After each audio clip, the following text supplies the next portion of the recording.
बिस्मिल्लाहिर्रहमानिर्रहीम। अस्सलाम वालेकुम। करोड़ों दुरूद व सलाम सरकार दो आलम सल्लल्लाहु अलैहि वसल्लम और उनकी आले पाक पे।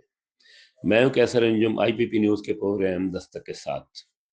हमारी हमेशा से कोशिश होती है कि बड़े बड़े फलकबोस ईवानों में बहते हुए हुक्मरानों और हमारी किस्मत का फैसला करने वालों तक आपके दुख, दर्द और मसाइब पहुँचाएँ। आज हम एक इंतहाई हसास मौजू पे दस्तक प्रोग्राम कर रहे हैं। कैदी नंबर 804 अडयाला जेल की सलाखों के पीछे है और बानी PTI इमरान खान की ताकतवर और सियासी हलकों से जंग जारी है।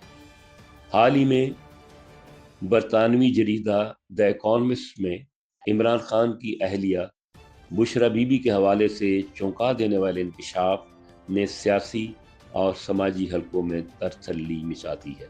जी हाँ, द इकॉनमिस्ट की रिपोर्ट के मुताबिक बुशरा बीबी के खुफिया इदारे के फराहम करदा मालूमात को रूहानियत का नाम देकर इमरान खान का एतमाद जीता जाता रहा।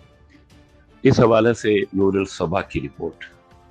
साबिक खातून अव्वल के हुक्म के बगैर वजीर आजम इमरान खान का त्यारा बुशरा बीबी की इजाज़त के बगैर उड़ान नहीं भरता था। खातून अव्वल के कहने पर पार्टी के वफादार साथियों को फारिग कराया गया।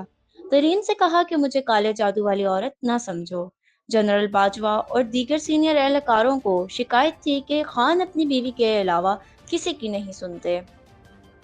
दी इकोनॉमिस्ट की रिपोर्ट के मुताबिक इमरान के दौरे हुकूमत में इनकी अहलिया अहम ओहदों और सरकारी फैसलों पर असरअंदाज होती रहीं और जनरल फैज़ ने बुशरा बीबी को इस्तेमाल किया। दूसरी जानिब PTI के अहम रहनुमा बैरिस्टर गौहर ने कहा कि ये मनगढ़ंत कहानी किरदार कशी के लिए एक साजिश के तहत घड़ी गई है। इसके जोड़ में आर्टिकल शाया करवाने वाली बुशरा तस्कीन ने कहा कि स्टोरी झूठी है। PTI बरतानिया में केस करे।